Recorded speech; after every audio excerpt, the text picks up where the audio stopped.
Medulla से brain संकेत जा रहा है। संकेत कहाँ गया? वाय अंतरा परसित पेशियां जो पसलियों के ऊपर है, ये क्या कर रही है? खींचा, सिकुड़ेंगे। जब सिकुड़ेंगी तो ये चेस्ट जो है वो थोड़ा बाहर आके ऊपर की तरफ उठ रहा है कि नहीं हो रहा है? तो ये जो पसलियां है वो कहाँ गई? पसलियां ऊपर तथा बाहर की ओर गई। और जब ऊपर तथा बाहर की ओर जाएंगी तो नीचे का एरिया या जो चेस्ट खाली होगा, आयतन क्या होगा? बढ़ेगा। तो मैंने क्या लिखा? डायफ्राम नीचे गया, और डायफ्राम जब नीचे गया तो चेस्ट वाला जो एरिया है वक्ष गुहा का आयतन क्या होगा? तो बढ़ेगा। जब वक्ष गुहा का आयतन बढ़ेगा, वक्ष गुहा का आयतन क्या होगा? बढ़ेगा। तो जो फेफड़े हैं, ठीक है, उनको जगह मिलेगा फूलने के लिए। तो फेफड़ों में जो प्रेशर वो कम हो जाएगा।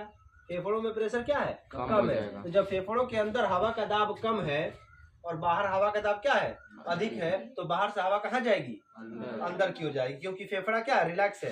तो फेफड़ा जब हवा ऐसे फेफड़ा फूल रहा है तो प्रेशर क्रिएट होगा। बाहर का हवा ज्यादा है, उस प्रेशर से कहाँ चला जाएगा?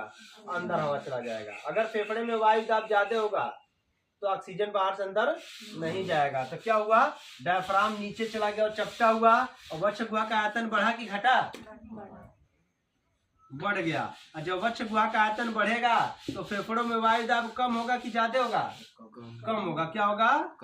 कम। और जब कम होगा तो वायुमंडलीय वायु क्या होगी? जल्दी बोलिए। किसमें प्रवेश कर जाएगी? फेफड़ों में प्रवेश कर जाएगी। कुछ समझ में आ रही है बात? फेफड़ों में प्रवेश कर जाएगी।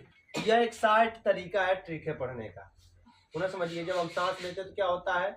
हमारे ब्रेन के मेडुला सेंटर से, श्वसन केंद्र से एक सूचना जाती है। कहाँ पे? वाय अंतरा परसुत पेशियां। कहाँ पे वाय अंतरा परसुत पेशियां? जो चेस्ट की हड्डियां है ना, उनमें बीच में उनमें संकुचन होगा। जब वो खींचेंगी तो उस पर क्या लगा? हड्डी, वो भी खींचेगा। तो पसलियां कहाँ जाती हैं? ऊपर और बाहर की ओर। पसलियां कितनी होती हैं? जल्दी बोलिए। 12 जोड़ी। मनुष्य में कितनी जोड़ी पसलियां होती हैं? 12 जोड़ी। ये ऊपर की ओर जाएंगी, और जब ऊपर की ओर जाएंगी तो जब बाहर होंगी तो चेस्ट का एरिया क्या होगा? बढ़ेगा। चेस्ट का एरिया क्या होगा? उसको कहते हैं वक्ष गुहा का आयतन बढ़ेगा। वक्ष गुहा का आयतन क्या होगा? और जब वक्ष गुहा का आयतन बढ़ेगा तो फेफड़े को फूलने के लिए क्या मिलेगा? जगह। फूलने के लिए क्या मिलेगा? जगह। तो फेफड़ा रिलैक्स करेगा क्योंकि उसके अंदर हवा है नहीं, प्रेशर कम है, और बाहर की हवा क्या है?